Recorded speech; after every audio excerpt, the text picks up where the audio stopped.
Fighters, how we doing? It's Finn Kenny, your fight nutritionist. Now, one of the biggest mistakes I see a lot of you fighters making, especially when it comes to refueling after weighing, is rushing and getting all this food down you.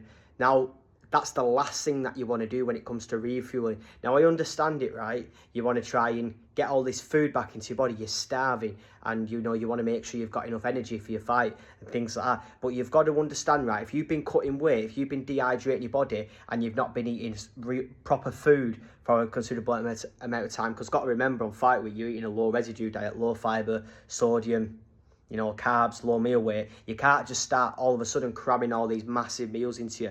You've got to focus on doing things gradually. So when I'm working with fighters, obviously the number one priority is getting the fluids and the sodium and the key electrolytes back into your body, right? So obviously we're going to do that. But you want to introduce foods slowly and gradually. So you want to start off with obviously your liquids, so your Lucozade sports, Gatorades, your Powerade, so any type of isotonic sports drink that's obviously high in sugar but is easy for your body to process.